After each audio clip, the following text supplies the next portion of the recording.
सभापती महोदय, आमच्या भागामध्ये स्वप्नपूर्ती नावाची ही मोठी सोसायटी आहे. अनेक सोसायट्यांच्या अशाच समस्या आहेत. फक्त एक उदाहरणादाखल मला सांगायचं आहे की 2016ला ही बिल्डिंग त्या ठिकाणी तयार झाली.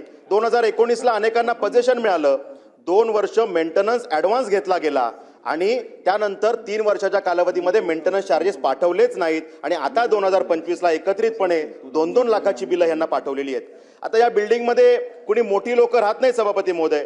यामध्ये ज्यांचा पगार 25-30 हजार आहे असे जनसामान्य राहतात. अशा व्यक्तीला जर का 30,000 पगार, त्याला 25,000चा हप्ता त्याच्या डोक्यावर असतो, 5-6 हजारात कुटुंबाचं नियोजन करायचं असतं आणि अशा वेळेला जर का त्याला एकत्रित 2 लाखाचं बिल पाठवलं तर ते बिल भरायचं कसं? बरं, यात 5 वर्षाच्या कालावधीमध्ये 2 वर्ष कोरोनाचा कालावधी होता. हे मेंटेनन्स चार्जेस, स्वच्छता, त्या ठिकाणी कचरा उचलणं, गार्डन मेंटेनन्स, सिक्युरिटी या विषयासाठी घेतले जातात. ह्या कुठल्याच सुविधा सिडकोनी या कालावधीमध्ये दिल्या नाहीत. दिल्या आहेत त्या कमी अधिक फरकाने दिल्या आहेत. मग हे मेंटेनन्स चार्जेस का घेता, अशा प्रकारचा प्रश्न आहे.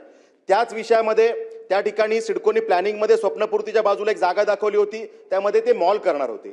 या शॉपिंग मॉलकडे बघून आमच्या बिल्डिंगमध्ये हे मॉल राहील या उद्देशाने अनेकांनी त्या ठिकाणी घरं घेतली आणि आता सिडकोनी परस्पर प्लॅनिंग बदललं. ते मॉल काढला आणि त्या ठिकाणी 2 बिल्डिंग बांधून त्याही विकून टाकल्या. म्हणजे इतक्या नकारात्मक मानसिकतेतून सिडको काम करते. फक्त नफा या विषयातून सिडको काम करते. या निमित्तानं मागणी आहे सभापती महोदय की जर का त्या ठिकाणी तो मॉल रद्द केला, त्यातनं नफा कमवला, तर हे 5 वर्षाचे जे मेंटेनन्स चार्जेस, जे सेवा दिल्याच नाही त्यासाठी मारलेत, ते त्यांनी माफ करावे. 5 वर्षाचं शुल्क जे मेंटेनन्स चार्जेस पोटी मारलेलं आहे ते माफ करावं, ही यातनं मागणी आहे.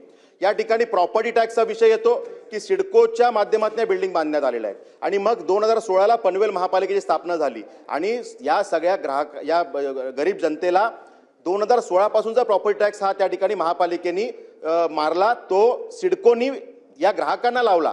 खरं तर या कालावधीमध्ये सिडको या जागेची मालक होती आणि त्यामुळे तोपर्यंतचा हा सगळा प्रॉपर्टी टॅक्स हा सिडकोनी भरला पाहिजे. बिल्डिंग हस्तांतरित झाली, सोसायटी फॉर्म झाली, तेव्हापासूनचे टॅक्सेस हे महापालिकेने त्या ग्राहकांकडनं, सोसायटीकडनं घेतले पाहिजेत. त्याच्या आधीचे टॅक्सेस मात्र या सगळ्या त्या ठिकाणी सिडकोनी महापालिकेला भरले पाहिजेत, ही या ठिकाणी मागणी आहे. त्या ठिकाणी पाण्याच्या विषयामध्ये समस्या आहेत. या ठिकाणी जर का पाण्याचे बिलं लावलेली आहेत, त्यामध्ये 9 सोसायटी आहेत, 63 बिल्डिंग आहेत. मी एक उदाहरण देतोय की ज्यामध्ये एका बिल्डिंगवरती, एका मीटरवरती 21 बिल्डिंगचं बिलिंग करतात. आता या बिल्डिंग आहेत, त्यामध्ये मजले कमी अधिक आहेत, लोक कमी अधिक राहतात. मंत्र्यांना उत्तर पण द्यायचं आहे. तर त्यामध्ये कमी अधिक लोक राहतात आणि त्यामुळे यामध्ये 1 मीटर आणि त्याला ज्या काही टाक्या आहेत त्या टाक्यांच्या नुसार जर बिलिंग केलं तर लोकांना त्यामध्ये कुठेतरी दिलासा मिळू शकेल.